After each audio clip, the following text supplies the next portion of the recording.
Absolute bedlam. Absolute bedlam. Absolute bedlam. Talking about topics and stuff. Absolute bedlam. Absolute bedlam. Absolute bedlam podcast. Who? What? Where? Why? Good evening and welcome to another edition of Absolute Bedlam podcast, the start of season 12, which means I've been doing this for way too long. And tonight we've got Harbinger, and I have been scared of saying that name out loud and saying Harbinger all of today, so I've nailed it. So we can end this meeting now and everyone's happy, alright? So how's it going? Well done. All good? Yeah, well, doing great. Cheers, mate. Thank you very much. Charlie, how are you doing? yeah, all good, thanks. And it's funny you say that, Ben, about the band name. Is that just because I don't think I said to you about getting the band name wrong? Did I? Have you just seen that? Have you heard the rumours about it? I've got PTSD because I used to be in a band called Desert Rose, and the amount of times we were called Dessert Rose was absolutely insane. Like, there were pub signs outside of pubs. You know, someone had actually written Dessert Rose. And I'm just like, oh man. Like, I never got an email back from Ben & Jerry's, which is a bit disappointing.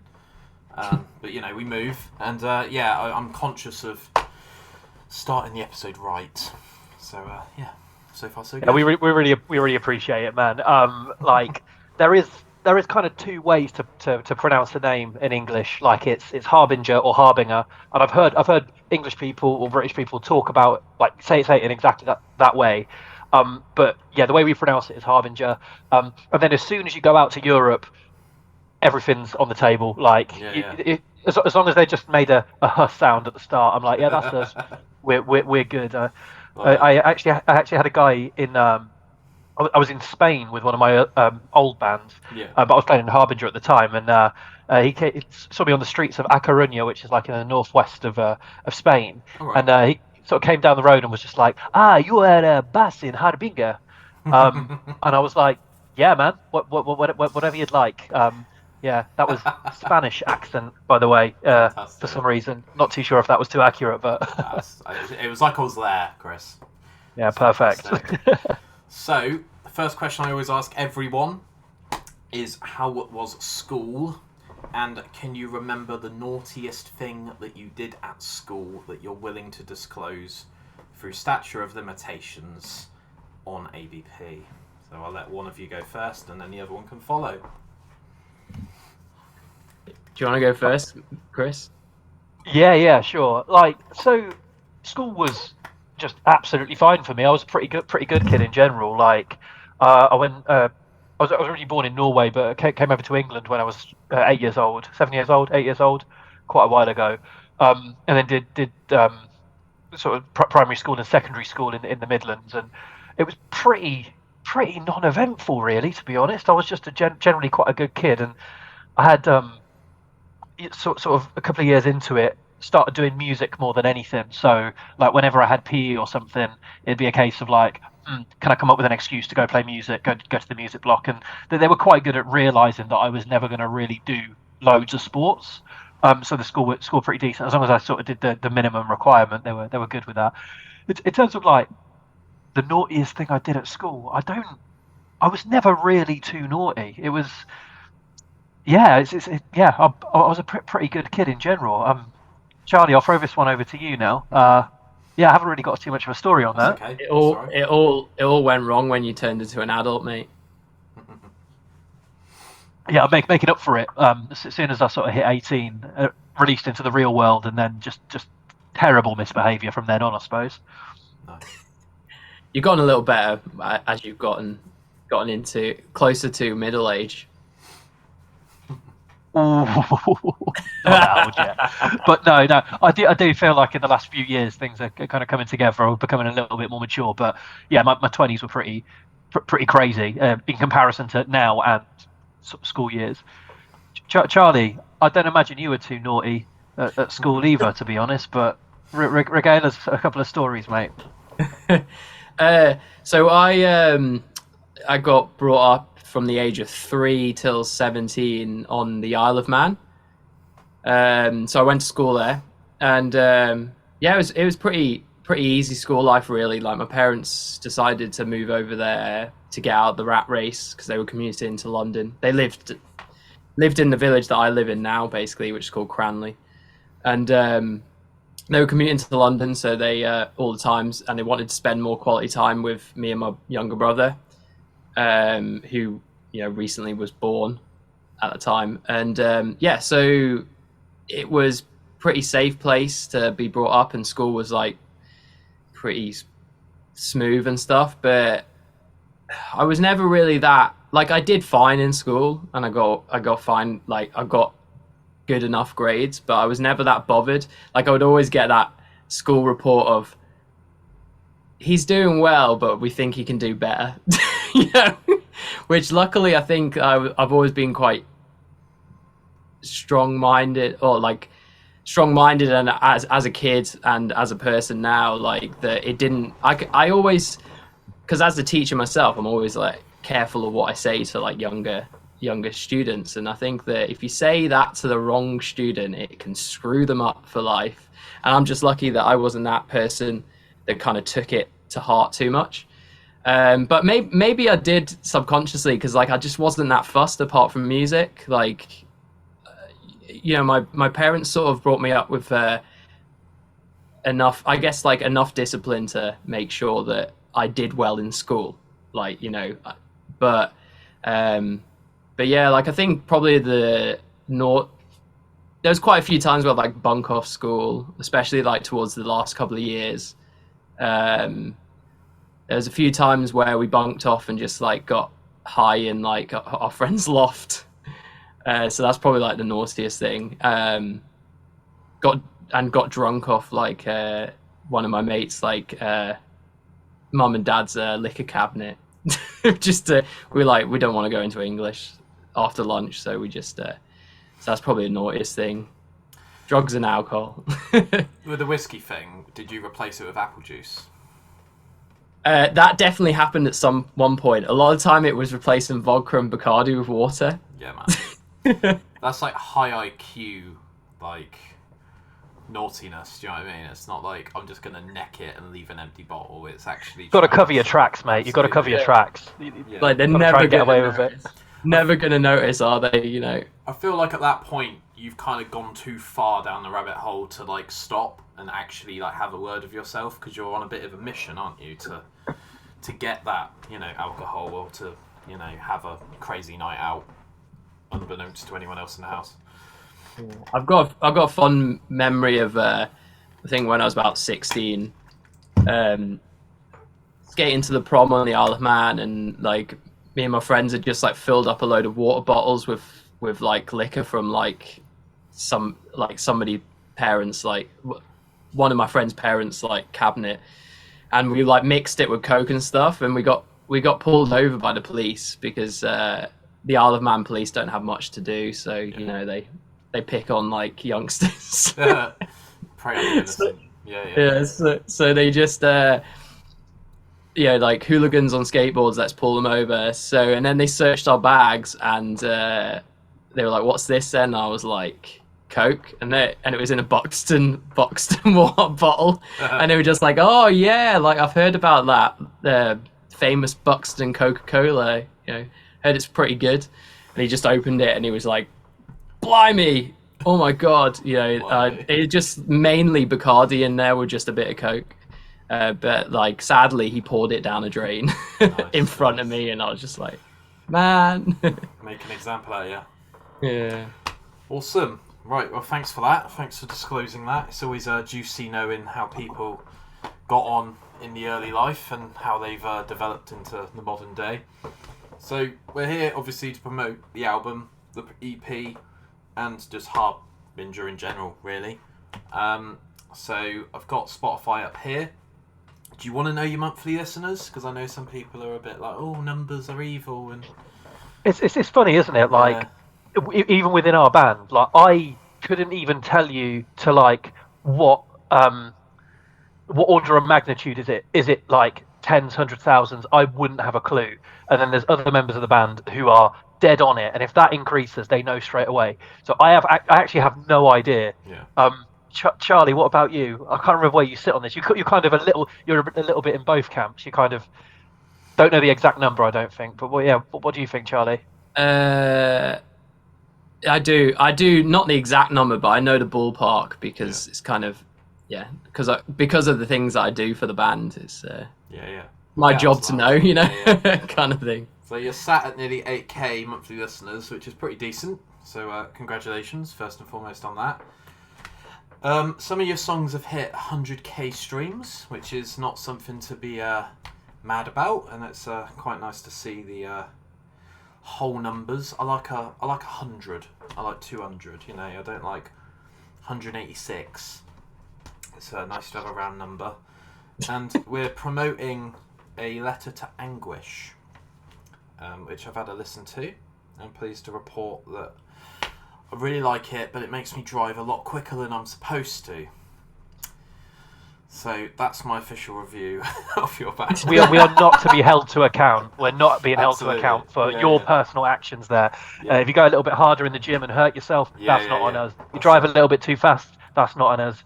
But thank you very much for the little review there. Super happy with it. Came out a little while ago, but yeah, we're still very much promoting that and taking that round with us. It's it's a majority of our set at the moment, and I'm still absolutely loving playing every song. I know bands probably say that all the time, but it's genuinely like there's not a single track on that I don't go, oh, do you know what? I'd really love like at least some good sections of it. So yeah, perfect. Prayer of Deliverance has got a really nice bit towards the end. We'll get into Doom from Day One in a bit, Charlie, because that's how I met you. But there's this moment where everything kind of just culminates together, and there's this sort of massive crescendo sort of build up, and I'm a sucker for a big riff, So yeah, you've done a great job. So well done. Yeah. Listen to Hate File and is it Gil? Guile. Okay, cool. Oh, this ain't the interview for me, guys. I'm not good at this stuff. Gilly by Harbinger. That's us. Yeah. That's it, yeah. And, Harbinger. Yeah, that's it. Also released something else in 2022. Is that just a single, The Prayer of Deliverance, or is that another? So yeah, just the way that we released. So the EP or mini album is kind of more like a collection of singles, which started with Hate File that was released December 2021. And we use something called a waterfall release, which means that like every new single you connect the next one to the previous one, and it builds up. So that's why there's like multiple releases with the same tracks on our Spotify. Yeah. Cool. So how long have you been a band? Let's start from the beginning. So Chris probably better at talking about this because it goes back quite a lot, doesn't it? Yeah, so I mean, officially Harbinger started in towards the end of the summer in 2015. So Harbinger as an entity has been a thing since then. Charlie came in not too much longer after that. It was the start of 2016, I think it was when you came in. Yeah. So we'd already done a bit of writing. From that 2015 point onwards, we did a bit of writing, played a few shows. Charlie actually came along to one of our shows and saw that we had some guitar parts on the backing tracks, let's say, and offered his services. I'm not sure exactly how it went down, but Charlie turned up to the studio to record Paroxysm. I was like, who the hell's this guy? And they're like, this is Charlie, he's come to record. Wicked, awesome. It wasn't quite as disparate as that, but Charlie just basically came in, did a little bit of writing on that as well whilst we were in the studio, absolutely smashed the recording. And I don't think Charlie was properly in the band while we were doing that recording, but he even offered to pay a share of the recording costs. And I was like, do you know what? This guy's all right, he came into the band there. But so yeah, we've had so that was the original lineup. Added Charlie, and then before the pandemic, our old singer Tom left the band. He wanted to pursue some different stuff, and we are still we're also really good friends with him. Whenever we're playing a show and he's around, he hops up on stage, does some bits with Dylan. So Dylan's our new singer, but he's been in the band since this. We wanted to drop all this stuff at the start of just before the pandemic, and then the pandemic hit, and nobody was really releasing anything, and nothing was happening, and it was like, well, we're not really going to announce him now. There's not really any point. Nothing's going on. So we had our original lineup 2015. Add Charlie. Tom dropped out, our old singer, and then we got Dylan in. But way before that, most of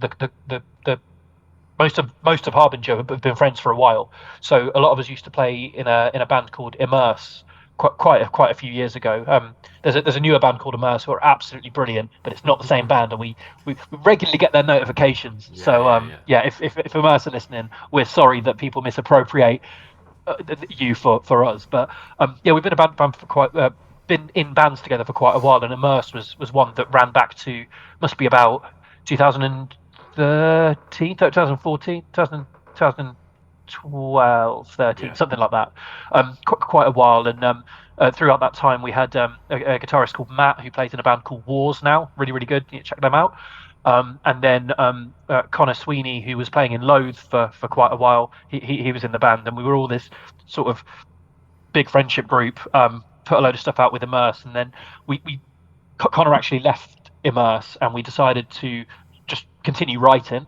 And the stuff we were writing didn't sound anything like what Connor used to write with us, so we were like, I think the old rebrands on the cards. So we were just like, try and think of the name, little rebrand, still the same people who were in Immerse at the end, and that's how we've got here. So it was kind of a little bit arse about face, but that's how we are here all together. Yeah. So out of the ashes of Doom from day one, I remember seeing you guys quite a lot at Weymouth. I was a promoter and all that sort of stuff back then. I remember meeting your bassist, whose name I'm not even going to try and pronounce. Can you please do it for me, because I am useless. Ivion Sweet. I can't believe he's getting a shout out on a podcast. That's so embarrassing. He's gonna love this. He's a really good friend of ours. He's great. He pretends to hate us on the internet, but he definitely really loves us. It's all in jest. On Facebook, he is literally the most formal person I've ever interacted with on the internet, because he puts like full stops at the end of like everything he puts on Facebook. I've asked him several times if he can come on here and talk bass for 2 hours, and he's like, yeah man, I'll do it, but I'm just like busy at the moment. And it's because he's really old, and back in the 1800s when he went to school, they all had to do that with like actual handwriting. And nice. That's just a symptom of that, unfortunately. It's just it's an age thing, I think. Hasn't really got to grips with modern lingo and things. I was going to joke and call him Leafeon from Pokemon, but I thought it's either it's going to land or it's not, but I've already said it now, so take it or leave it, people. So yeah, out of the ashes of that, so obviously you had Sean, who went on to play for Creeper. Yeah. Absolutely smashing it. Do you still speak to the rest of DFDO? Is that right? Yeah, or Dufdo, as we used to call ourselves.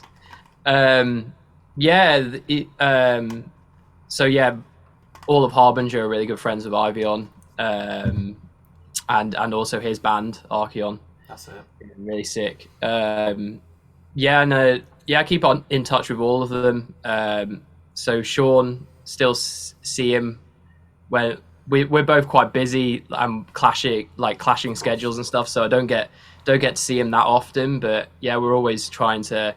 I often try and get a bunch of us together at a pub like every so often, and we all see each other because we're also like the friendship group that lived in Guildford that was connected to Dufdo. One of our friends in that, Hannah, is Hannah from Creeper as well. Oh, yeah. Just a weird sort of coincidence that, well, it's not a coincidence, but it definitely can seem like that, how it's all ended up. The other Charlie I still keep in touch with him. He lives in like the middle of nowhere in Wales. or something, you know, Okay.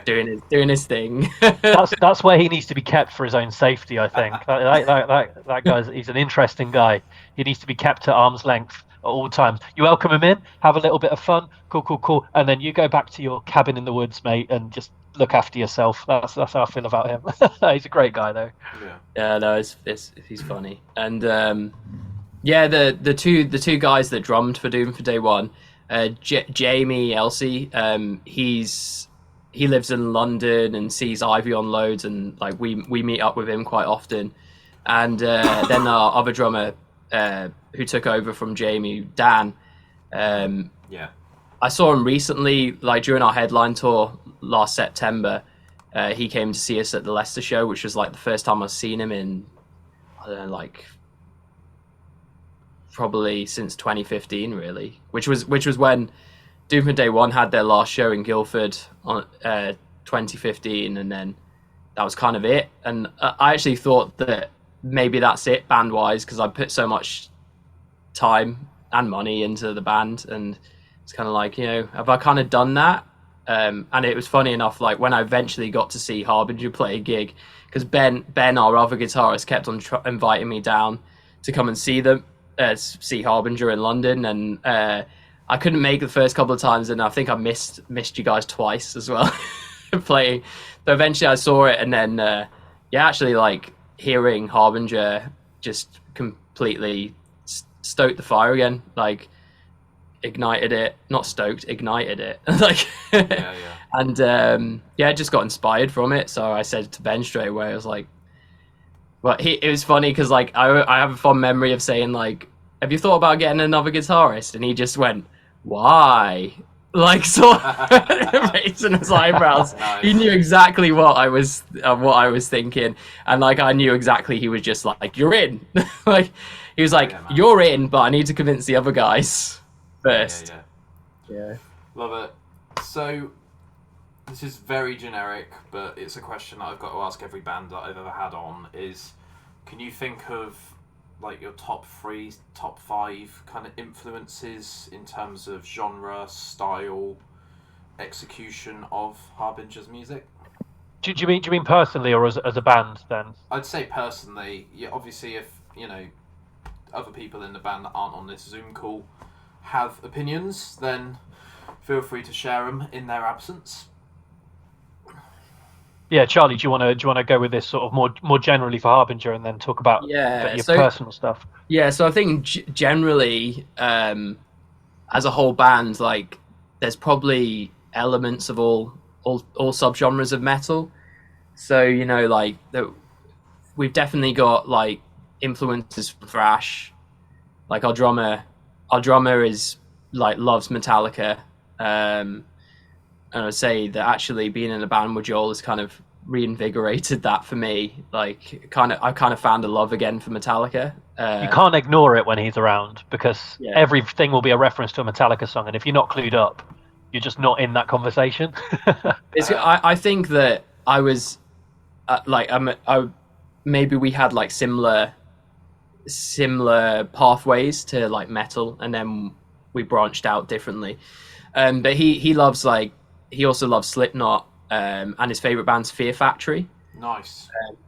Which is kind of funny. Like I think he says it himself. Like people probably won't realize that from the style of drumming he does. But yeah, they're sort of like the things that pop up for Joel, and you know that gives us the thrash metal elements, but then also, you know, drawing influences from like more modern thrash bands like Sylosis, like there's definitely like melodic death metal influences like the Black Dahlia Murder, especially for myself. Like I would say that the main sort of 3 inspirations for metal anyway, for the kind of stuff that I bring to Harbinger, is definitely like the Black Dahlia Murder, probably like Gojira, and then Between the Buried and Me. You know, even though like Harbinger's not, like I often don't feel like the stuff I write that goes into Harbinger is like that's like has the same prog elements that I would push into Doom from Day One. But yeah, like definitely Between About and Me influenced like the way I play guitar massively. So they're probably like my main three. Yeah, man. Yeah, what do you reckon, Kris? Like there's obviously loads of influences that create Harbinger. It's we've all got such a broad range of favorite styles and stuff like that. So yeah, that's exactly it. Like we use the term melting pot, although that kind of gets overused. But we're from quite. Although the common thing is metal, I come from more of sort of like a hardcore background. Our drummer Joel, even though he was sort of brought up on thrash, he played in hardcore. I was kind of brought up on sort of sort of Trivium, Bullet for My Valentine, that sort of stuff, where metal and emo type stuff would kind of get thrown together, and that kind of wave. But like obviously with that came your sort of My Chemical Romance and stuff like that. That's what I was brought up on. But then I diverted sort of into hardcore when Ghostfest was popping off. You'd bring together like a load of hardcore bands, like UK hardcore stuff, and then they'd bring a whole load of metal bands and metalcore and deathcore and bring some over from the States, and that's what really got me into that really got me into wanting to be in a band. It's going to things like Ghostfest and it's seeing all these sort of international artists, but along with the sort of hardcore stuff that I was listening to at the time. But yeah, I mean, my favourite band's Coheed and Cambria, which I don't think you could hear very much of in Harbinger, but like a lot of the bass lines are written with the same sort of things in mind as Coheed. Like there's in Prayer and Deliverance, there's the bass line that goes behind the solo. Yeah. Like if you took that in isolation, you'd be like that sounds a lot like Coheed, because you're kind of like flying all across the fretboard, but then you've got this grounded bass in there, kind of pulsing away. And I'm also like hugely influenced by quite a lot of pop music and indie music as well. So we're kind of a little bit of everything, but I think that explains why Harbinger can go from a thrash sounding thing into a deathcore sounding thing into a heavy metal sounding thing, beat down. All these genres can come together, and as long as we create something that's catchy, it's got some sort of riffs to it, and you can bop your head to it like that. They're the fundamental things of what it is for Harbinger's music. That's it. It's more of a theme than a specific influence. Yeah, I definitely sense the Gojira. I love Gojira. They're fantastic. I've seen them several times, and there's that thing that they do with a pick scrape. And every time I hear that, I'm like, that's Gojira. They actually invented that. They invented that in the late 90s in France. Yeah. It's in a museum. Yeah, I love that sound. I love it. I think like I got a few of them in like Difto songs, but yeah, definitely. Sometimes like if I'm like writing a certain vibe of riff, like sometimes I just like it just needs this like this pick scrape harmonic thing, whatever you want to call it. I love that. Yeah. Nice. So, random questions. One of them's a bit deep. One of them is motivation and going out there and actually doing shit. Because I used to know a ton of bedroom guitarists that would be sick. They'd play like every Trivium song note for note. They'd listen to a song twice and they'd be able to just bash it out. One of my favourite bands, In Me, one of my friends, Gary, just learned all of their songs by ear. And I'm just like, how the hell have you managed that? But he was very hesitant to join bands and very hesitant to get his music out there. So I want to know for you guys, what kind of pushed you to get into a rehearsal room together? And slightly deeper than that, what keeps you motivated and what keeps you going? And like, you mentioned earlier playing tours in Europe, opening for bands that, I don't know, say you get a gig opening for Gojira or Black Dahlia Murder, whatever they're called. What do you think is your answer to those? I'll take the first bit about like what got us into a room together, and it all goes back to Immerse that I mentioned before. It was essentially Connor Sweeney, who used to be in Loathe. He had a whole EP's worth of stuff written. I brought my mate Matt from school, who's now in Wars. I was like, this guy Connor, he's got this EP written. it's going to be a pretty easy job. Like most of the work's already done. We haven't got to do any writing. Should we help in on this? He wants to take it to be in a live band. And then you kind of just get the itch, don't you? Like you just want to, you play in front of 5 people, you play in front of 10, and then it goes up and up and up. And then sometimes you play in front of 5 people again and it shoots you down. But like, yeah, you've always got I think for me, it's all about the opportunity and potential for growth and to do bigger and better things. Like you're never going to reach it. Like if we end up, playing like main stage at Bloodstock or something like that, there's always the next goal. There's always the next goal. But I'm always motivated by possibility and opportunity. Yeah. Charlie, do you want to answer the next bit about kind of what keeps you going? Yeah. So I think to get a bit deeper into it, like it's, like motivation and drive is like I find it a really interesting topic to discuss, and I think that where a lot of people go wrong is with motivation and drive is that they expect it to come to them, and you actually have to like create motivation, and like you have to, and the motivation helps the drive, and so on, or vice versa. So it's not like, and I'm not saying it's an easy thing either, because there's definitely days where like motivation is lacking and the drive to do things, but I think over the years that it's something that you can train yourself into. Like anything, it's just practice. Like you got to create the right habits, so that when that your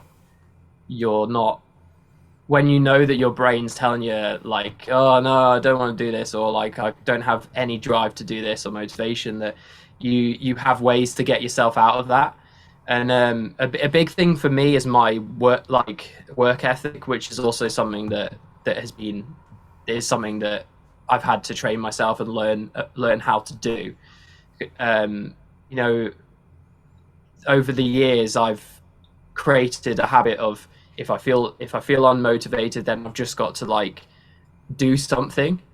So and do something towards that positive outcome. I've been in bands now since I picked up a guitar, basically, like from like the age of 13 was where I started, and very quickly I created like a little band with my schoolmates, and so I think over that time, because like when you're younger, the passion like really fuels it, so you can just like go straight in. So there's almost like the motivation is like nothing is not even thought about, because the passion is there, and I guess passion fuels motivation. And so just through like having that drive as a youngster, and then playing in quite a few bands, meant that like as soon as when I left the Isle of Man, I left behind another metal band I was in that was called the Black Monday Suicides. You can actually, like, I put their music on our music on Spotify if anybody wants to check it out. But yeah, just that was kind of like, we would play shows almost like every weekend over there, because like the scene in the Isle of Man was actually pretty good, like the metal and rock scene. There would be like a few different venues that would always put on shows and blah blah blah. So it was quite sad, like when I left to go to ACM, like over here, and as soon as I got there, I was like, I'm gonna get myself in another metal band. If not, I'm gonna create it. Yeah. So it was kind of like that passion was still like fueling everything. But I think like towards the end of my degree, and like a lot of the like work that I put in with Doom Day One, I realized that it's there's this thing called burnout, and it doesn't matter how much passion you have, like the burnout usually wins, and you're just like, no, I don't want to do this and stuff like that. And that was kind of why I thought, like, after Doom from Day One, it would be years before I joined another band, if I did decide to join another band. So yeah, I just kind of I find that the thing that motivates me these days is continuing to do the habits that reinforce like the positive outcome. So like if I'm feeling tired and I'm motivated, it's just like, okay, it might take me a bit longer to start something, but let's just start something and see what happens. And then usually you go into autopilot. At least I do. I go into autopilot and then things happen. But yeah, I'm also I'm really bad at like cutting things off. So that's like something I'm trying to work on. Like by that, it's like, all right, I'm doing a task, but I now need to do this. I'll like carry on working on that task until it's finished, and then I'll get stressed because I didn't do the thing that I was meant to afterwards. Whereas really I should just stop that task, pick it up the next day and make sure I get the next thing done. But that's another thing.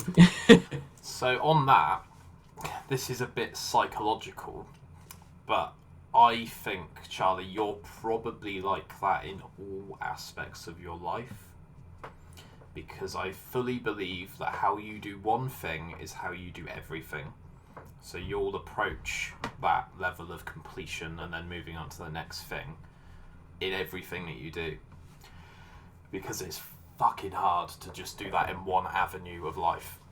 So do you agree with that, or do you think I'm just talking out of my butt? Yeah, like I like to get things completed and done. I'm definitely like a doer. But like I do think that you can, because sometimes like completing a task there and then in that moment is not necessarily I guess it's prioritization. Like, you're still going to get it completed just on another day. I think the thing is with me is like I'm a bit of a workaholic, so like I give myself a lot of workload, kind of because like I'm passionate about the whole business side of like running my own guitar tuition and running the band and stuff. So it's I get so I get so invested in it, and I'm like doing things and getting stuff done that I forget that actually there's a bigger picture, and that like stuff doesn't have to just be done doesn't have to be done right in this moment. Like sometimes things can be put on a back burner for the next day or the next week, whilst you get the next thing done that actually does need to be done there. Yes, that prioritization bit, isn't it? Like sometimes, to quote Peep Show, you have to stick it on the later base, so that you can deal with the things that are like the most pressing. And I think that's kind of right what you were saying. Like Charlie, you're very much an end-to-end person. Like you've got to finish thing off. You very much like complete a finisher, and then you can kind of put that to bed. And I think that's how me and you can complement each other quite well, is because I'm not a completer finisher at all. I will have like a to-do list that's absolutely enormous, but it's loads of cool stuff that I've started, and I've been working on the other side of it. It's about finishing stuff off when it needs to be finished, rather than just coming up with tons and tons and tons of ideas or things that need to be done. I'm good at kicking things off. I'm good at like initiating that process, but then tying it off at the end and like getting it out the door. That's something that I personally struggle quite a lot with. And as you said, Ben, that's in my work life and in my band life and generally just with everything that I do. Of course. Yeah. So there's a really profound video that I found on YouTube when I just finished playing music. I still sort of play bass now and then, but it's just sort of plucking along to stuff, and it's not necessarily for a reason. Same here, man. Yeah. So there's a guy called Bumblefoot who used to be the guitarist of Guns N' Roses, and he had a guitar clinic, and he talks about getting stuff out. Just get it in, in your ears, get it out your head, get it onto the record, just release it to the world, and then it's not yours anymore, which a lot of people have issues with. But he talks about like, how do you know when an album's finished? And it's fantastic. I'll send you it on Instagram after this, but the way he describes it is so like, he breaks it down in such a way that it almost makes you feel a bit stupid for like wanting to hold on to the content and the product and the music. But yeah, I think he's fantastic. I love a good guitar clinic. I'm a bit of a sucker for they feel like podcasts with a bit of guitar playing in. So that's really interesting though. So when we wrote A Letter to Anguish, like I don't know if I asked you like how many songs did we have that we whittled down to those 6. Like, I don't think anybody would ever get it right. We had 23 songs, I think it was, that we were working on at the same time with this bank of 23 songs, and we were like, we're only going to release ones that we're all really, really, really happy with. There's no point in releasing something that we're not all super, super happy with. So that's the other side of the coin. Like you can exercise restraint. You have this big bank of work that you've been working on, but really distilling that down into what reflects us the best. What we have most passion for, what we, what we genuinely think is the best reflection of our image at the time. And those 23 songs were down to 6 at the end. I mean, it was down to 5, and then about 2 weeks before going to record it, Charlie was like, "What about this riff?" And then that turned out to be "Guile," which was probably our biggest single on the record. And that was from after distilling all those 23 songs down to 5. Charlie came along and was just like, "This is the thing I've worked on," and it just absolutely bopped. So that's right, isn't it, Charlie? That was Yeah, and I've listened to a couple of podcasts with Bumblefoot on, and like, he's such a smart guy and an amazing musician, and I think like that idea it goes into a lot of aspects of like for example, part of getting it out can just be like demoing the idea, and that's out and it's there, and if it doesn't get used, that's fine, at least you got it out. But then I think that technique is really valuable for applying it to like what we did with the actual album, and being like, right, we need a product, we need 6 songs, 5 songs or whatever, so like we need to do this. And I think that's probably like where also the whole of like completing a project and ending starting it also helps with like me and mine and Chris's to and fro. By the way, I keep on almost calling him Milky because that's what we call him. That's his nickname, right. Milky. Fine, yeah. Like I think that's such a good concept, and it's something that like I've heard again from Bumblefoot recently that I would like to sort of talk more to the rest of the band about, on how like I guess it goes hand in hand with like sometimes you need to cut off a project. It's like, this needs to be the end of a project, otherwise we're never going to release it. It's going to be here forever, like it's going to be sat here waiting forever, like, because like once it's our with the latest release, A Letter to Anguish, like some of us were like I think like Dylan being this record being Dylan's first release with us, and kind of like the first release that he's ever done where it's like actually he gets to like compose and write and put his stamp on it. I think he really wanted to make sure like it was the best that he could ever do, which isn't a bad thing at all. But like I think it was a bit of a learning curve for him to realize that, okay, we do need to just finish this, otherwise it's never going to get out. Would you agree, like Kris? Like it was kind of, Dylan was quite a perfectionist because he wanted it to be perfect, because it was like his first release of the band. Yeah, he's putting himself out there publicly for the first time. He's been in other bands previously, but that was more sort of written for him, and then he'd do vocals. But yeah, I think you've hit the nail on the head. So he wanted to iterate and iterate and iterate and work on it and work on it and work on it. And think about it from the fans' perspective. All the times you're thinking about stuff, it looks like you're not doing anything, and it's only when you're actually releasing stuff that it feels like you've got that momentum. So if you've just got those thoughts in your head, or you've got some demos that aren't out there, you might as well be a dead band if you're not. You're like, there's nothing ready to it. Yeah. So yeah, it's super important I think that's something we want to do moving forward, is like, when we've got something good enough, we tie a bow around it. Happy days, that one's ready for release. Move on to the next one and on to the next one. And then how we package that up in terms of like singles or albums or whatever, we can decide that at the later date. But getting things to that complete stage for public release, I think that's something that we really need that we're going to work on for sure. So, your opinion on the Slipknot article recently that they're only going to release singles going forwards. I don't know if you've seen that, but apparently people listen to like 7 out of 10 songs on an album and then they switch over. And I 100% blame Spotify and just the way that everything immediately changes the second you press F5 on your keyboard. A bit of a random quote, but I'm full of quotes tonight apparently. It's sponsored by Prime Energy, so it's all coming to me head. So there's a, what's it called? There's a game called Getting Over It with Bennett Foddy, and it's basically a guy in a pot and he's got a sledgehammer and he's got to climb this massive mountain, and it's known as a rage quit game, and it's really, really hard. There's people on Twitch that I've seen like smash their entire like setups trying to play it, which is quite fun to watch. Probably not fun to pay. So there's a quote in it which was quite profound to me, which was "Everything's fresh for 5 seconds." So what do you think of that, and what do you think of the whole single methodology that Slipknot seem to be pioneering?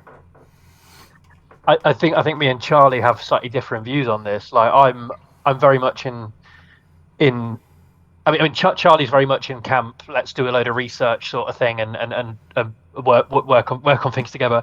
I have a really fleeting sort of take on music nowadays. I used to be a person who'd listen to a full album all the way through. I'd get it on CD, later get it on vinyl. I used to, I didn't used to have Bluetooth in my car at the time, so I used to listen to full albums and they'd be in the car. But you're right in what you're saying about Spotify is lending itself to how people consume their music, and like it becomes symbiotic. Like that affects Spotify, so Spotify affects the music, and backwards and forwards and backwards and forwards. And you've got to be sensitive to changes in time, otherwise you get left behind. And I mean, if you look at the raw facts of our Spotify, you look at Compelled to Suffer that came out, I can't remember, 2018, 2019, can't remember. What was it, Charlie? When did it come out? Yeah, 2019, yeah. Yeah. Like the last 3 tracks on that have substantially lower numbers and are substantially less well known than the other tracks on the record. And one of those last few tracks is actually my favourite one that we did on the whole record. But the way that people consume the media, the way that people consume the music is just, that's why those waterfall campaigns that Charlie was talking about are the most optimal way to get content in front of people, because when you release something and then you release something a few weeks later and then something a few weeks later, you're constantly fresh in their mind. So you're constantly there to consume the media through Spotify or whatever you platform you choose. Yeah. It's just symptomatic of how people consume stuff. Like you look at TikTok as well. That's quite fleeting. Everything to do with media, although media seems to be bigger than ever, is more fleeting than ever. And it's just as easy to enjoy something as it is to swipe it away. So you've got to really catch people's attention. And the way I think bands are doing that is by just getting a little bit of content out, see how it goes, next bit of content. But taking that a bit further, the idea of an album as a complete work, I get why that used to be the way that people released it, because you'd be releasing less frequently. It's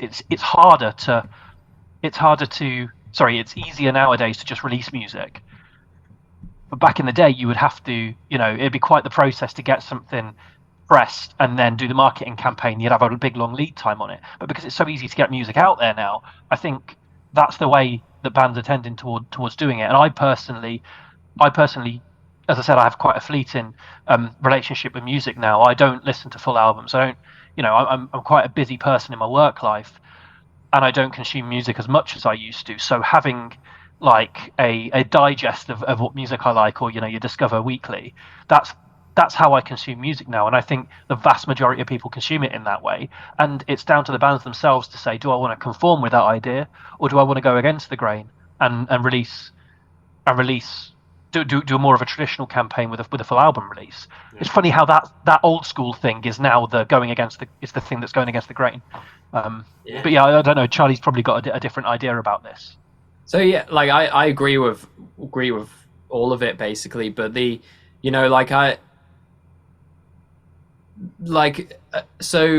was I going to say? So like I wouldn't necessarily blame Spotify alone for it. Like I'm not the kind of person that likes to blame certain platforms for stuff. Like, you know, you can see we've seen like since since Facebook started all the way to now that, you know, just like all the change, every time there was a change, people got so up on their high horse and complained about stuff. And it's just like it's a business, it's going to change. It's like get with it, or, you know, go home, you know, really. So it's like, you know, if you don't get with it, you're going to be left alone. So stop complaining and actually learn how to use it to your advantage. And see, there's like I do believe like you could write a lot of cons on a piece, like you could write down all the cons about Spotify, but there's a lot of pros as well that like Spotify has brought to the music industry as well, and like how, and the fact that it's easy to be able to get your music out there and stuff, and get it consumed. But yeah, like I do like, I think Slipknot are sort of going to what is like the kind of modern trend these days of, you know, releasing single by single to make sure that, you know, they're always in people's minds and stuff like that. And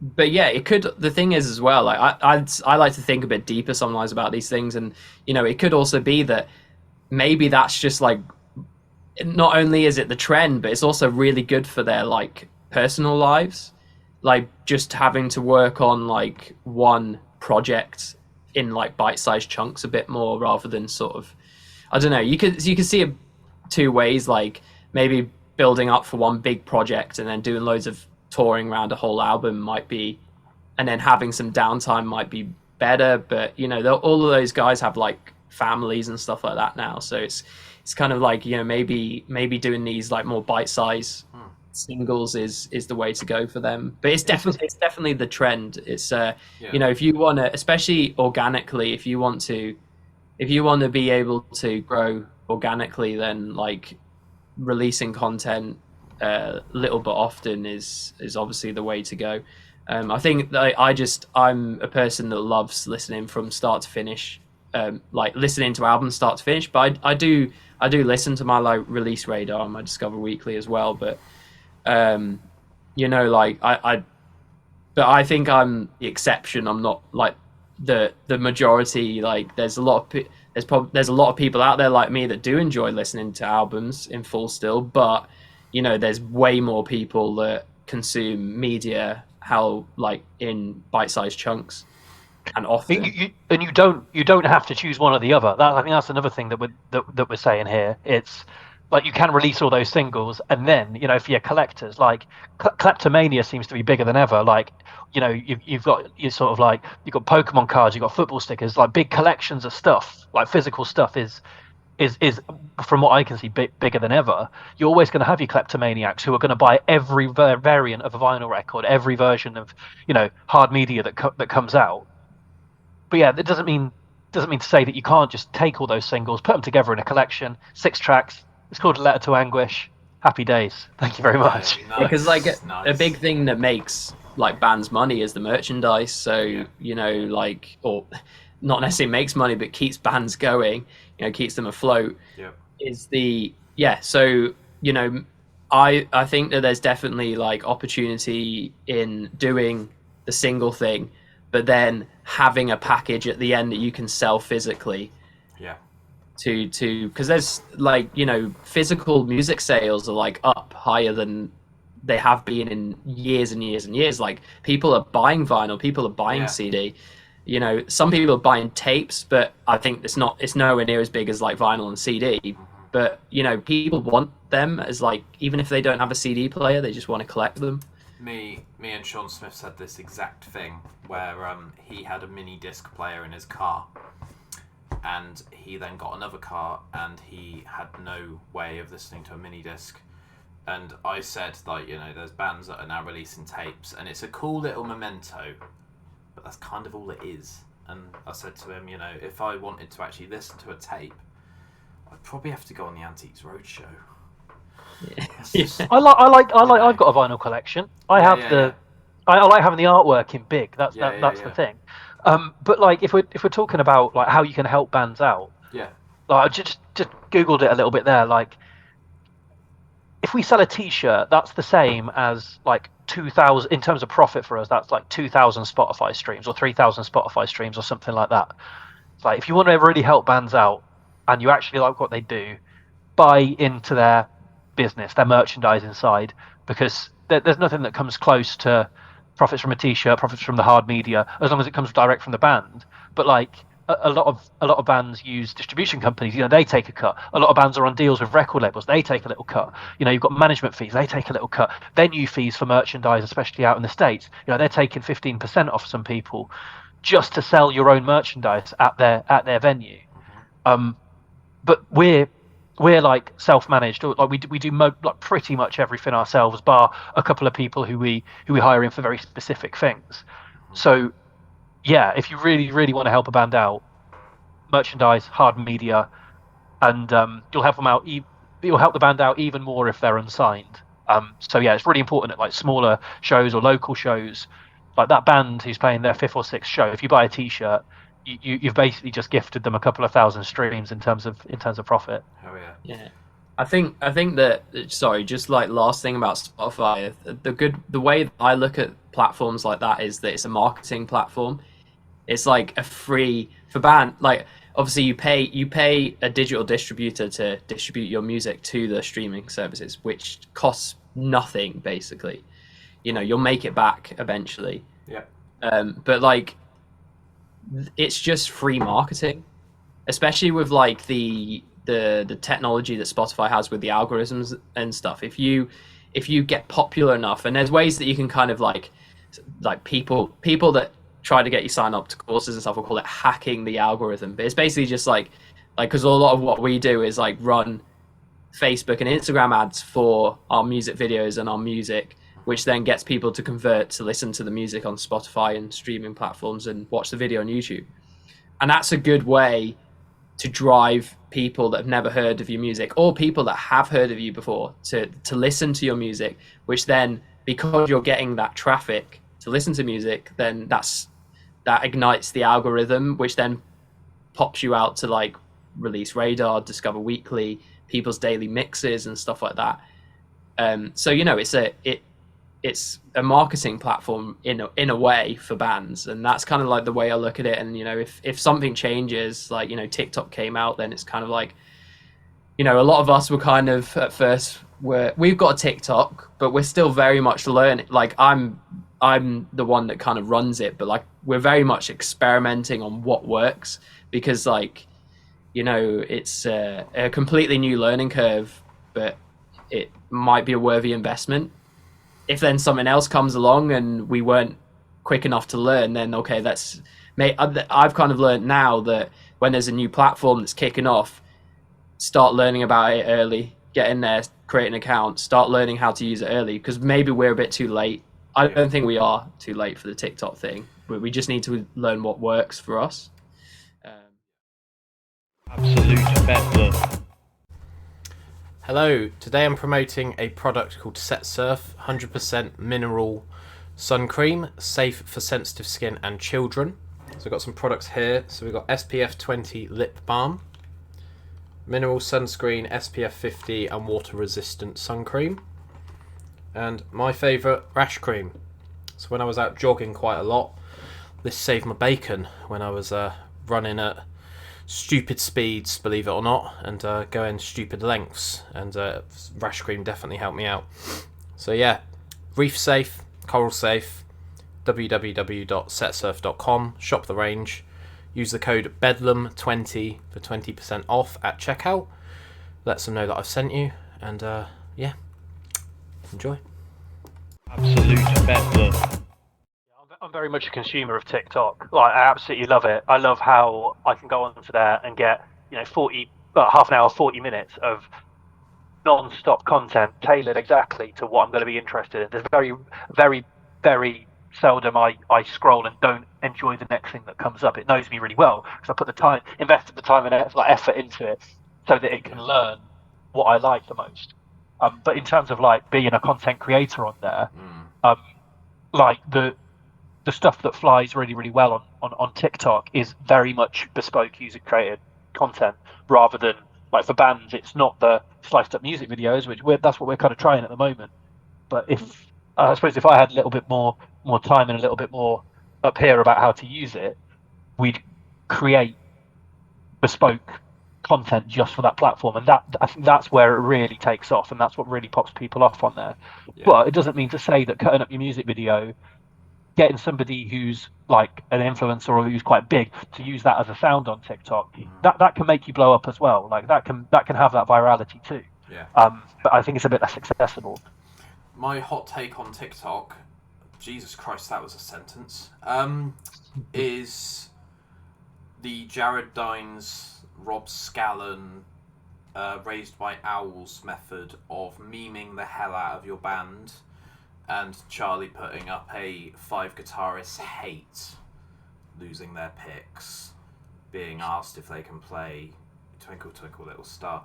And it creates this kind of byproduct of the band, because essentially what you want to do, you want to funnel people in and enjoy the music as well, if that makes sense, rather than it just being snippets of because you've got some insane like guitar playthrough, bass playthrough YouTube videos. I think if someone was to randomly come across that, they might have a heart attack, because you're quite loud. I'm not afraid to, throw that at you and hope that you don't leave the Zoom call. It might give them a heart attack. So yeah, that's just a suggestion. Obviously, you don't have to do it, but I think that seems to work, where you've got 5 different things coming into the brand, as people like to call themselves nowadays. But yeah, there we go.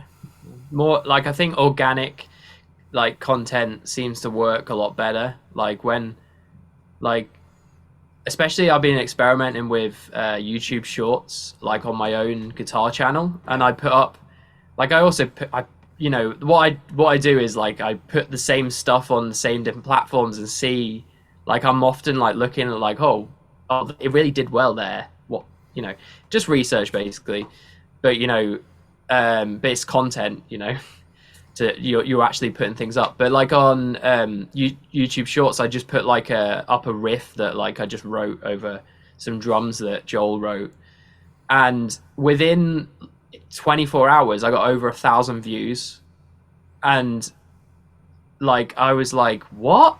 Yeah. Like that's crazy. So I was like, okay, clearly I need to post more like iPhone camera videos of me just playing guitar. Yeah.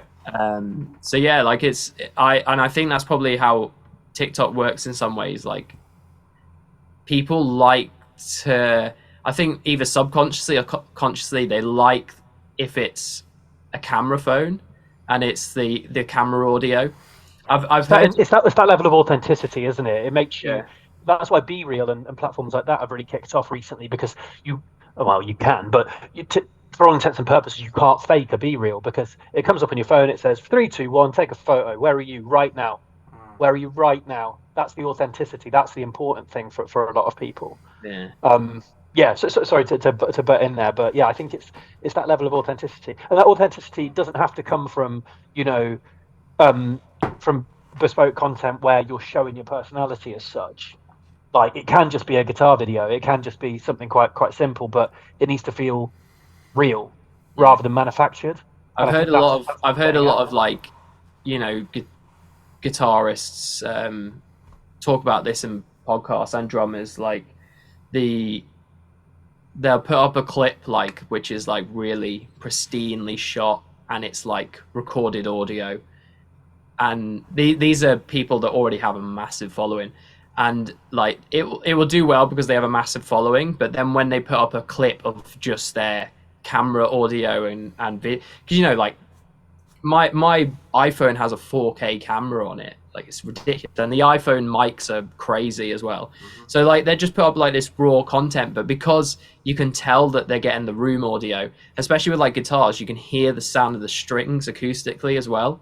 Like I like that sound as well. So and suddenly they go like so much more viral than actual proper recorded. So it's just there is definitely something about the authenticity of content Yeah. that people just it just hits Definitely. people differently. It helps it fly. And just one thing, one course. final thing on this for me, I think we've tiptoed around it and we've not mentioned it, is live shows. Like, it's such an important part of being a band is being able to play live, and like that helps so much with helping your brand carry, helping your brand use them interchangeably. That's a bit weird, but helping that carry. Like, we had people come and see us on the Sounds of Carnage tour in 2019, who came out again to see us on the Faces of Death tour in 2022. And they'd have probably gone to that gig anyway because the bands we were playing with are absolutely enormous and amazing and stuff. But yeah, we're developing these pockets of fans throughout Europe. Every single time we do another European show, you're building that, and that is the most organic, authentic way of building that following. Like, there's some cities in the UK that we end up playing more that, like, we're all based around sort of like the southeast, London, Surrey, Sussex, and Hertfordshire for some reason, or Bedfordshire. I don't even know where he lives, Dylan. But yeah, we're down in the southeast. But we've since the pandemic, we've played more Manchester shows than London shows. In fact, we must have played at least 3 or 4 times more Manchester shows than London shows, because we've developed that little following up there. Every time we play there, it kind of pops off and grows a little bit more. But then there's some places where we played before the pandemic that we haven't really played that much since. It doesn't really fly as well there. But you've got these little pockets, and that's true organic growth. It's being there. I think it's being there in person, playing the music. They'll buy a T-shirt the first time, they'll come to the next show, and having that personal relationship with the fans and seeing them literally in person. That's organic growth. Yeah, completely. Awesome. We got right into that, didn't we? Jesus. Yeah. So next question I'm going to ask, which I think is question 3. No, I'm only joking. Secondary function within your band, because nowadays everyone has to do more than one thing. The days of Axl Rose just writing lyrics or just performing live are long gone. I'm not saying that singers don't, pull a diva and say, I'm not carrying any equipment because it might hurt my throat. You know what that's like. You've been around the block a couple of times, guys. So what's your secondary function within the band? Is it socials, marketing, booking gigs, writing music, etc., etc.? What do you reckon? I'm kind of like the guy that does everything. I think that's safe to say, isn't it? Not saying that I do everything and nobody does anything else. I mean, like, I think de facto band management, I think, is the way of looking at it. And I think me and Charlie both do some band management stuff. But when I say we both do it, I think we're like 90% Charlie, 10% me, like band management wise. But that's everything. Like the majority of our emails, it's Charlie who does that sort of stuff. Charlie does a lot of the writing. Yeah, you're basically just like, you do everything for us pretty much. Pretty good. But yeah, that's the thing with Harbinger. Like, it's I think I kind of took over a lot of the main management stuff, and I do like the digital marketing and social media as well. Not just me though. I'm always like, if I can get more people involved or like help with that, then like whoever's free helps. You definitely own that piece, that digital marketing piece. We've spoken about some other bits and pieces recently about, in terms of like the visuals and in terms of like our live show and that visual concept, and Dylan's going to run forward with that sort of stuff in terms of like lighting design, and won't go too much into it now, but like that visual element of the live shows, that's a Dylan thing. And then graphics is something that I end up this is something that I do quite a lot, because I have used Photoshop before, and also along with that, like I quite like driving. So whenever we're doing a big thing where we're hiring a van and going and doing some driving, I really enjoy doing that stuff. So I become the de facto driver there. Yeah, we will take on little bit roles, but Charlie's the one that kind of holds it together and owns that central management function without sounding too much like a consultant. I know what you mean. But yeah, it's Yeah, like when I first joined the band, it was a lot of it was Ben and Chris, and I think then I sort of like, being a new member of the band, you don't want to sort of try and take over too much because people might be working a certain way, and start off with, you've got to kind of prove yourself as well that the band members can trust you, and then also you've actually got a leg to stand on with what you're saying. So like, I think I would just like offer some things that I'd learned from previous bands and stuff like that, and then I think it just became, it's only sort of more recently, like over the last probably like 2 years, that I've sort of gone all in with like the central management of the band, just to kind of like make sure that we're always moving forward.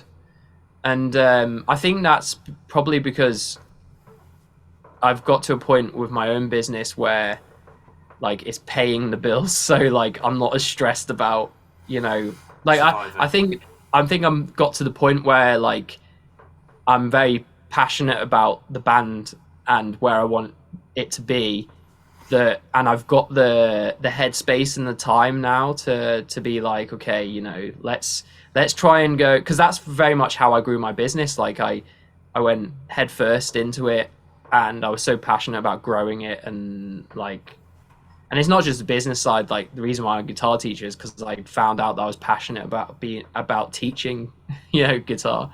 Yeah. So yeah, like it's who knows, like maybe in years to come I'll step down a bit and somebody else will take over, or like we'll have an actual independent manager that's like the sixth band member. But like I can kind of personally, I feel like I could see myself in the future of, if we did have like a band manager, like I reckon I'd end up co-managing with them. Depends how it is. Like there's a lot of trust to like push out, just like the guys had to trust me to be able to trust me now to take the reins here. Like there'd be a lot of trust that we'd need in a band manager to sort of be like, yeah, we trust you with taking over. I'm just the guitarist now, No, I get it. Yeah. Yeah, it's like But when you introduce more people, you're giving other people a cut of the money side of things as well, and that's it. Like those extra services always come at a cost, and we try and keep our costs down so that we can repay our investors, shall we say, in terms of like for our recording costs and all those bits and pieces. So like as soon as you're cutting in another person 15-20% on something, that's not to be sniffed at. That's a lot of money, and it it means that it takes longer to recoup these things. So yeah. I'm looking at potentially putting ABP on a podcast distribution platform, but I'm quite... Fuck it, I'll say it. I'm a control freak. I like to have everything mine. I share part of this air quotes business, which I'm kind of looking at this now as a business because I'm uploading every week. With my editor John, we're looking at doing a 70-30 split, so he has creative control on the YouTube side. I have control everything else, and I'm a bit of a go-getter. The idea of me getting a manager at this point in time absolutely terrifies me, because I would lose the agility that I think I've got doing this. The idea of me signing over my Instagram account to someone that I'm potentially not even going to meet in the real world scares the hell out of me. Well, they're the things you'd lose, but what would you want to gain out of it? Yeah. Like what would you actually want a manager to do? Scale up. What's that? Sorry. Scale up. Get more listens. Get more downloads. Just be able to keep up. If that's something that you want to take on yourself, you feel like you could take on yourself. Yeah. Then there's no point in getting somebody in to do it. If you've got passion, and you've got like the sort of ability to do it and the proficiency to crack on with it, then there's no point in bringing somebody in just because most people go for a podcast network. Most people go for a YouTube network. You've got to think about like the actual implications of it for you, and think about how much you actually want it. so that you can start to partition your time out and give everything Yeah. the attention that it deserves. I think some of the views recently on this have gone so much that I potentially could even quit my job if I had a monetizable YouTube channel. But you've just got to keep going. And until you see that skew in figures, where say I earn £2,500 a month, I don't. If you don't see that on the other side of the back end of the hobby, then you're not ready to jump on off one carriage of a train onto another. So, like, if you guys wanted to do Harbinger 100% all in, full time, Charlie quits his guitar tuition job, I'm not saying you should, I'm just thinking out loud, then it would be a lot, wouldn't it? You know, you'd have to upheave your entire life, and you'd have to potentially let some students down, and you know, all that sort of stuff. It's a lot of thinking and a lot of contemplating and a lot of self-doubt as well. I find when I was in bands, I was very is this what I want to do? Is this the music that I want to 100% commit to? You know, I've been able to play classic rock, really fast-paced, like new metal, sludgy southern metal, bit of Griever, if you remember them. I was in Griever for 6 months. Yeah, I remember them. Don't really know why. I think they wanted me for my networking abilities more than my bass playing abilities. But Clever guys. yeah. So yeah, just thinking out loud. But yeah, it's all good. Any more on that, or should we move on? Yeah, happy to move on. I think just one thing about going all in when it comes to something. Like the funny thing is the reason why I started getting into guitar tuition was so that I could pay the bills, basically, so I could fund my passion of wanting to be in an originals band and turn that into something one day.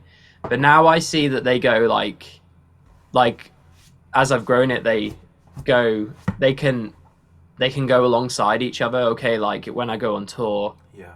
like, you know, students aren't going to get lessons, but I found ways around that. Like, students that really want it can buy video lessons off me and stuff like that, and I do like little packages and stuff.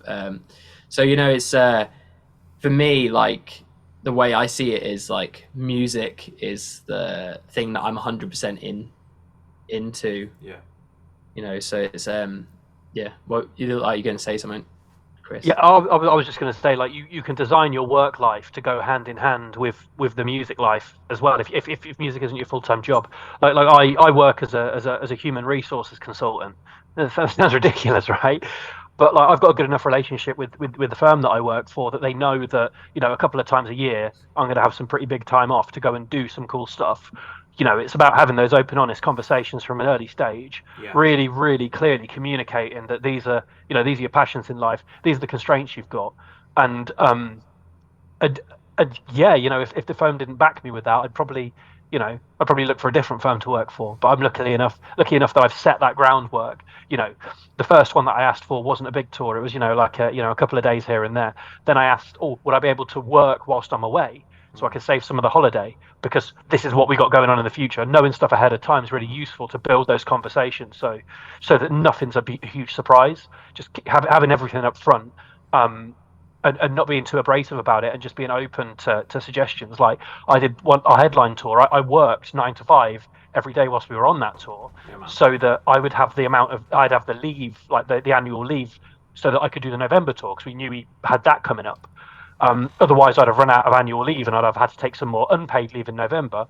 Unpaid leave means I don't get any money, which means that, you know, the tour's going to be that I'm not going to be able to go on the tour. It all affects each other. And as we used to have a manager called Dean, and one thing he said that really, really stuck with me is, you know, work is always going to come first, because without work, you don't have money, and that means that the band can't do what it needs to do. So true. It's so true. And they don't have to be mutually exclusive. They can work together. Like, Charlie's got his thing, and you've got your redundancy type thing where, you know, we go on tour and your students can still continue learning, and you can, you know, still get that income stream there. I've got luckily enough annual leave that I can cover most tours, and then they know that if I want to take a bit more leave, I can do that unpaid. Like the November tour, I took a few days unpaid, but it was only about a week's worth of pay that I missed out on. Yeah. It's all about how you design it and about how you have those conversations in like an open and honest way. Yeah. Thought of the episode title for this is "Work Smarter, Not Harder" with Harbinger. Yeah, it's a good idea, especially like the whole catalogue of lessons and stuff. That's something that I wanted to do for a while within IT, because I've been doing IT for 15 years, and if I'm not in a building showing someone how to repair their Office 365 installation, then I can put a private video up on YouTube and they can click that link and remind themselves how to do it. So yeah, I feel that. It's nice to meet a bassist with a brain.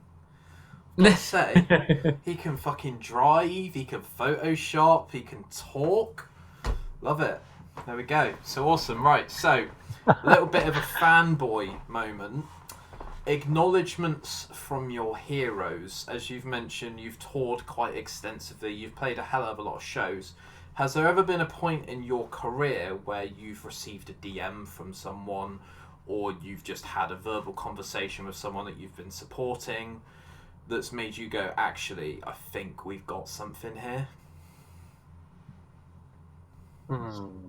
Like related to Harbinger. I'm not. I've got one that springs to mind. Charlie, have you got one?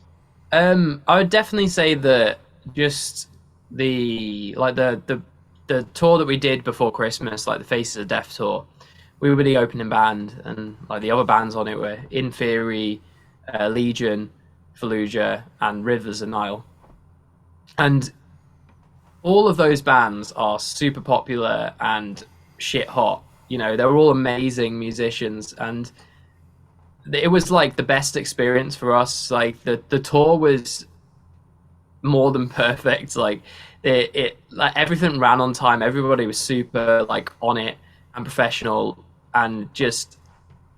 But the big thing is that they just like welcomed us in to the family. Like all those guys had toured with each other for years. Like they've played shows together and stuff, and to like let outsiders in that they've just met and then made us feel part of the family kind of definitely made me feel like that we must have something here. Like, okay, you know, I think that we're all easy to get on with and like we're good, but you know, I think it also shows that, you know, our work ethic, like, and also making sure that we're acting professional, but also and our music, you know, and our live show, I feel like that was, to me anyway, that was kind of like helped reinforce that we've definitely got something here and we should keep on pushing forward with it. Yeah.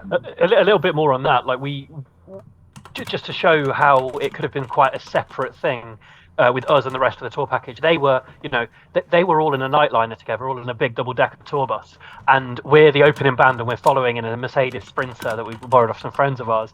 Yeah. You know, we've got 6 bunks in the back, and it's literally a Sprinter. You know, there's no insulation in there, and we're in November driving through Poland, like it's like or like wherever, Hungary and Czech Republic, and you know, it's free Switzerland as well. We're sleeping in the mountains. It's absolutely crazy. Yeah.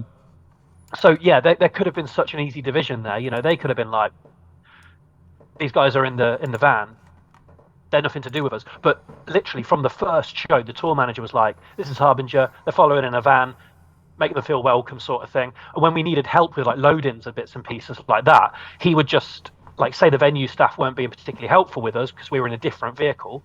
They'd he just put a message out to the Facebook group with everybody in, and then we'd literally have, you know, 10 pairs of hands come in to help Harbinger with our opening band van, just to load equipment in or load equipment out and just be helpful. It was such a lovely tour like that. And like when Fallujah, Rivers of Nile, like the Legion, those big bands are live streaming bits of our set on their personal Instagrams, personal Facebooks, and on the band ones. That's when you feel like you've really been doing it well. Yeah, absolutely. Awesome. I'm just going to go to a quick break just because I need to put an ad read in and I really badly need the toilet. No problem, man. First time ever. I'm not Joe Rogan, guys, alright? I'm not going to do 3 hours sat down. Nestled deep within the heart of Yorkshire, lies a rum so smooth that once it passes your lips, you'll never look back again. Combining the smooth tones of sweet fresh ginger, rich treacle and a lick of Yorkshire honey, Absolute Bedlam are proud to be partnered with the true Angel of the North. Two Lasses Spirits. Use code BedlamUK at checkout. And we're back. So, nice bit of acknowledgement. It's good to be acknowledged. I've had a couple of big moments on the podcast where I think Kevin Hart shared one of my posts, which was a bit mental. And naturally, I completely freaked the fuck out. Just little things like that is quite nice. Having Ashens, if you know him from YouTube, he came on the podcast quite early on. He's got like 2 million subscribers on YouTube, and he reviews like Poundland toys and like knockoff Avengers action figures and stuff. So yeah, it's not just music here, guys. So there we go. So right, stupid question. A lot of these are quite stupid, actually. We'll just do stupid questions. If you could take one item away from a house to massively inconvenience someone, what item would you take and why? The first thing that pops up in my mind, and it's probably the best thing to say if it's the first thing pops up in your mind, is the toilet. Well, just the whole thing. Yeah, the whole toilet. Just like brutal. Sorry, was the question minor inconvenience? No, we'll do that in a bit. This one's just like so my one would be the bath plug. Because what are you gonna do? You know. Why would you do that? Like, I know I haven't explained why I would do that, but just to be annoying. Yeah, I just thought that was just the reason why I said toilet is because that popped in my head, and I thought it was like a funny thought. Yeah. What's it about? I'm thinking like the front door key, just the key to the front door. Like, you ain't leaving that house until you get that sorted. You're not getting in. Or you're not getting in, depending where the key gets lost. Yeah, something like that. Yeah, why not? What about spoons? If you want Which all of the spoons. Yeah, you want to all the teaspoons, so like nobody can make they have to make a cup of tea or coffee with like a dessert spoon like that. Ladle. Get the bigger brother of the spoon. That would annoy a British person, wouldn't it? You know. They have to eat like a bowl of soup with a loaf of bread and just slowly like suck it up. Oh god. Yeah. Or you could just drink it, I suppose, if you're an animal. But yeah, I like that question. I'm going to leave that in. Next question is, can you remember the first ever phone that you had and the first ever ringtone? Yep, Nokia 3310. Hell yeah. And I can't remember the name of the ringtone. Oh, I can. Hurdy-gurdy. That was it. All right, okay. Yeah, mine was the same phone.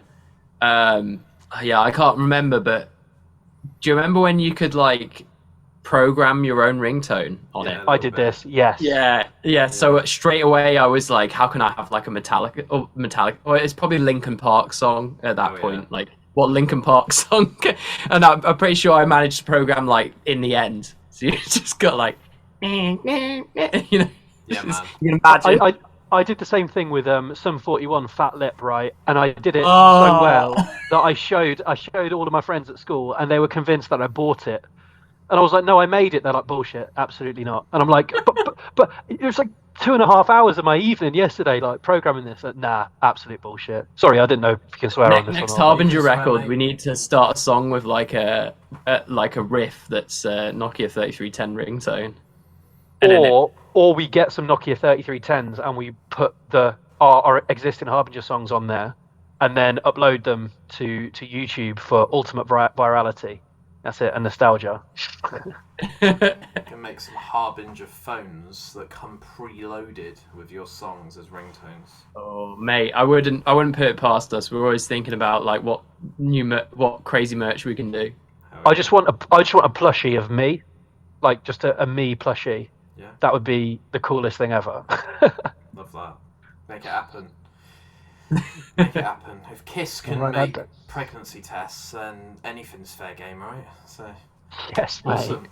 Minor inconveniences. So one thing that's currently annoying you, I've got one if you want some inspiration. This seems to happen exclusively at Lidl and Aldi. People that make their own fucking car parking spaces. Where they just decide at the end of a bank of cars that they're just going to plop themselves at the end. Where there's no lines and you're probably being a danger to everyone around you. Okay.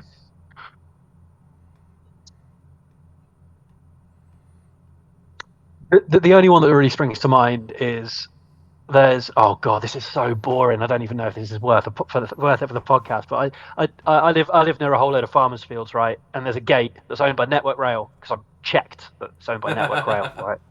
It's not owned by the farmer. It's not owned by the Church of England, who own the land around it. Because I've checked. Okay. Because this has pissed me off.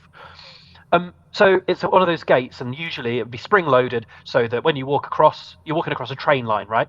So that when you go through it, it closes behind you. Happy days.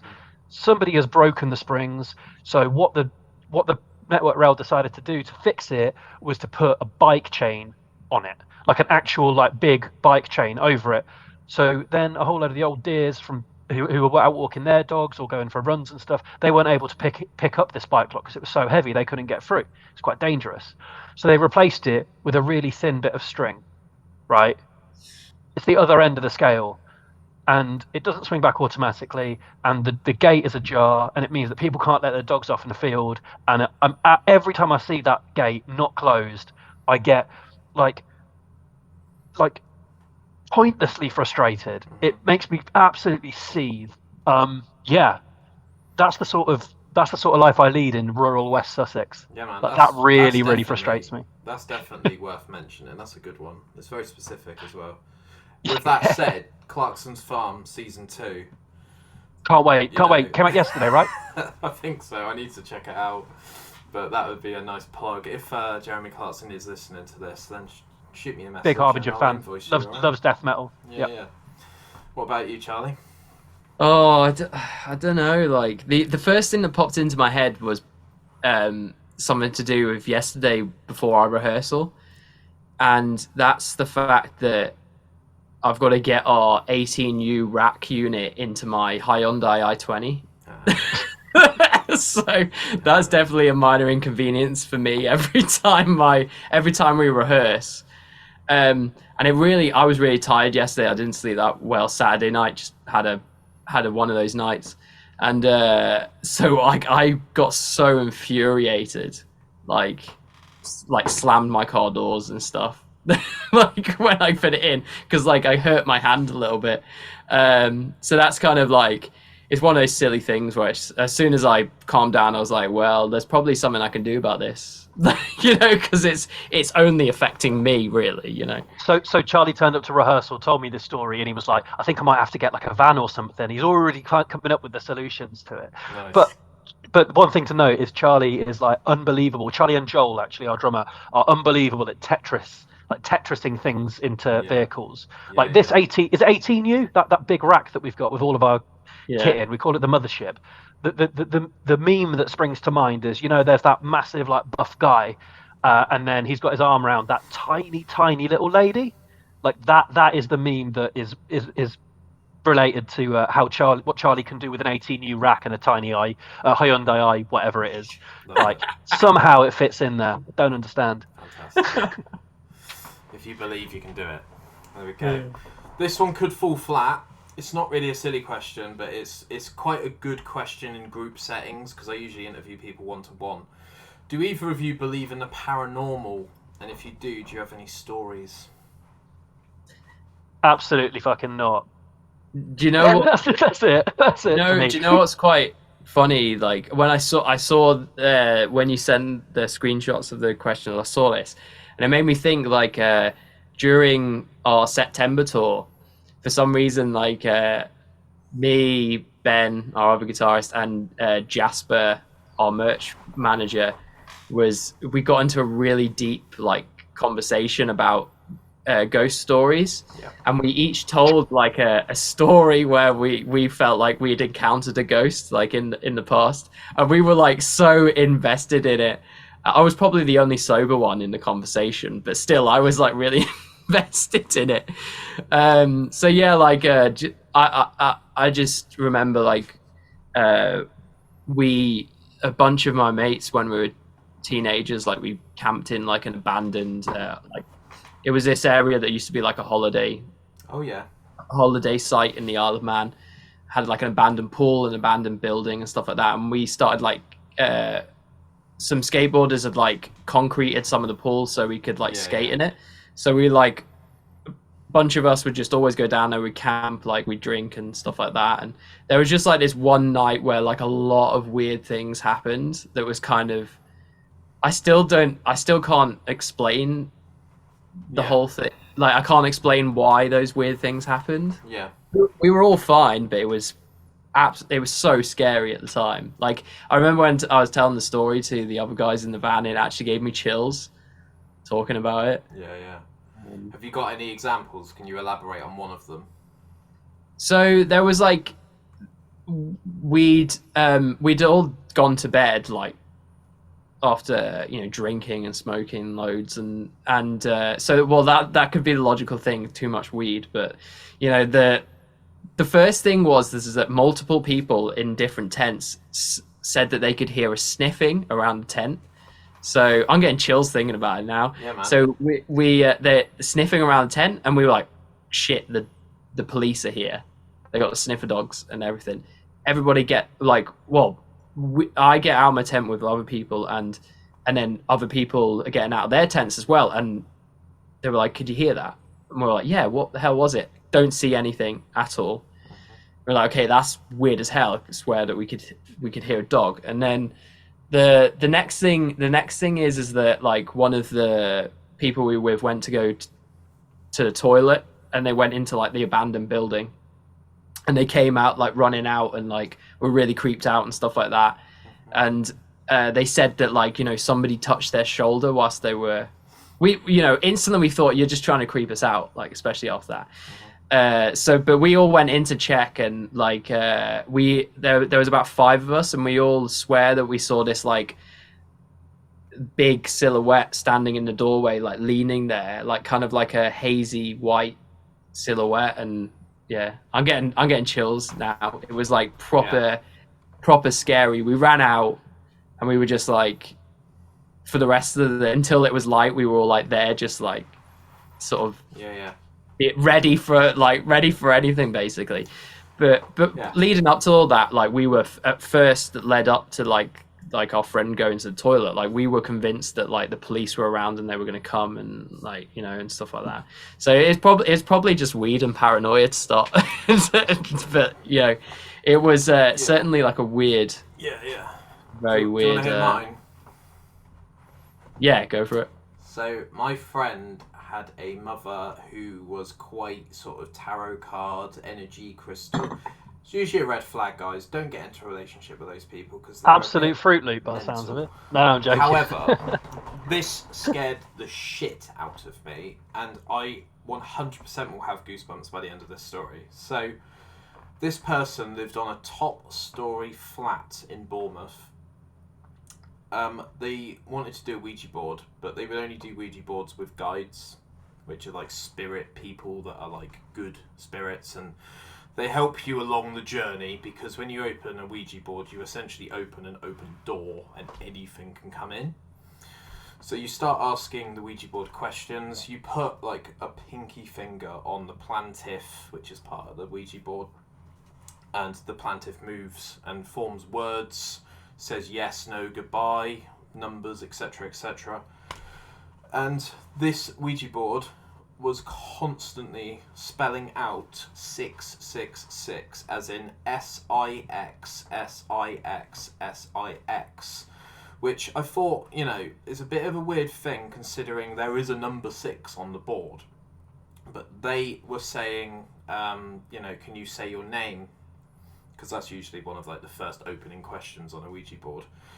And this plantif was going absolutely mental. And I have actually done a Ouija board in the past, and it's quite hard to explain. Like, it looks like, if you were to watch a video on it, it looks like you're just moving it across the board, but you've got so little resistance and force on the plantif that I think part of it is like you and the spirit create enough energy that the thing moves across the board. It's all a bit, the jury's out on if that's real or not. But something that was also on the board was a tumbler, a glass tumbler, and we don't really know why it was there. So we said goodbye to this thing, whatever it was, spelling S-I-X, S-I-X, S-I-X. As soon as we said goodbye to it, we forced the plantif to the goodbye, which you're not supposed to do. You're supposed to peacefully leave rather than shutting the door on it. This glass, I've got chills. This glass fills with smoke. Like, actually fills with smoke. And it's like a white sort of mist. So, my friend freaks the fuck out, launches this glass tumbler from a top-story flat to the bottom of the ground, and it bounces. Wow. So yeah, the Candyman's real, guys. There we go. So yeah, there we go. I'm glad I got that on record because it's been 2.5 years without me saying that. So take what you will, believe what you will, but I've got goosebumps. So yeah, have it. Yeah. You told it well, man. I got goosebumps too. I'm not very good at telling stories, so thanks for the opportunity. We're just happy to have you, mate. Absolutely, yeah. I'm glad that I can come on to your podcast, yeah. So, plans for the future. What's Harbinger up to in the next sort of 6 to 12 months? Anything you want to plug? The floor is yours, and I won't interrupt. When's this one going out? I will put this up as audio on Thursday this week. Cool. Probably get So, YouTube up in a couple of weeks. So we're in Ireland at the moment. We're over in Belfast today, and we're on a Ireland tour. So we played Manchester last night. It'll be, and yeah, we've got Manchester on the way out there because it makes sense because of ferries and stuff. But we've got Belfast, Limerick, Cork, Dublin. Heading out there to see some of the people who we met when we were out there with Decapitated. Got on with the promoters really well, and they're putting us on for a few shows out there, and then for the rest of the year, it's I think we're into the writing phase. We want to obviously do some shows and some touring and stuff, but I think the main focus for this year is putting some more music together, and just sort of building up towards the next release, be that a series of singles or an album or whatever that looks like. That's pretty much it, I think. Yeah, that's basically it. Yeah, Chris said everything. Mainly a writing year after the Ireland tour and recording. I think our plan is to try and get at least a single out, around the end of summer or something. We'll just see how it goes, and whether we get some tours booked in and stuff. So if people want to book Harbinger for a show, what's the process? Just shoot us an email, which is harbingeruktm@gmail.com. You can also go to our website, harbingerriffs.com. We are working with a booking agent, but can't disclose anything else.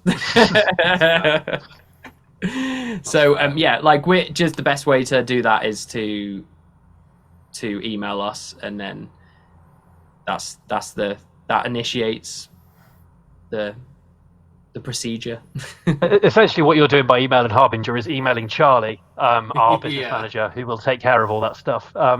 Just shoot us an email.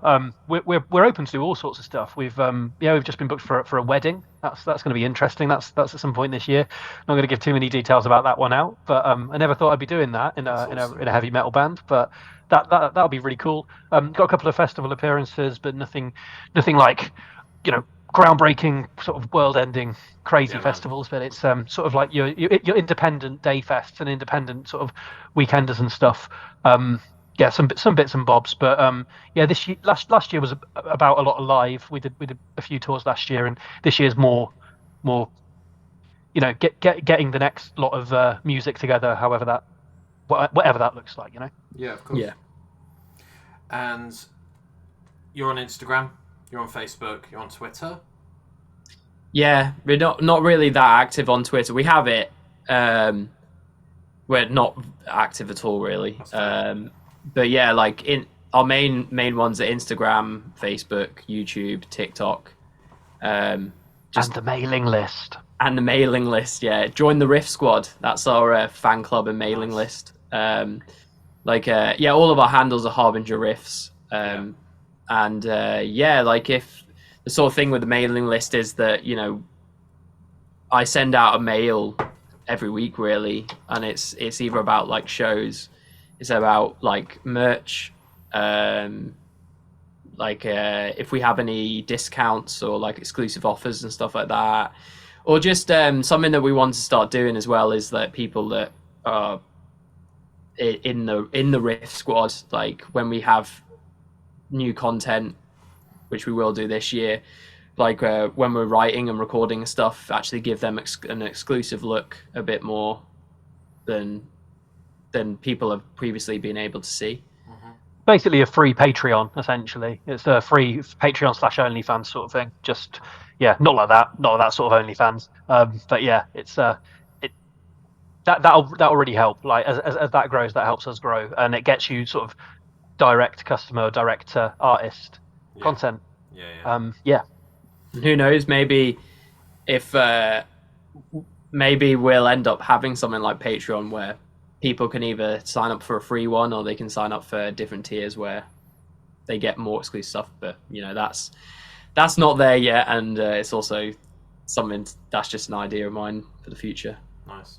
It's good to have ideas. It's good to mobilise on them. Isn't it weird how OnlyFans is like instantly sexual? It's really bizarre, isn't it? Yeah, did you know it wasn't originally made? It wasn't originally made for that purpose, was it? Yeah.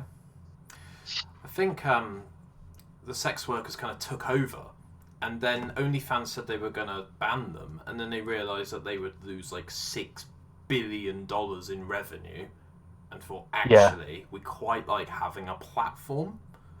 So if people want to upload that, then who the hell are we to self-regulate, But yeah, there we go. So last question I was going to ask. We've talked about socials, talked about gigs. I think that's it. Are there any shout-outs you want to give? Any gear, any endorsements, any other bands that you want to mention?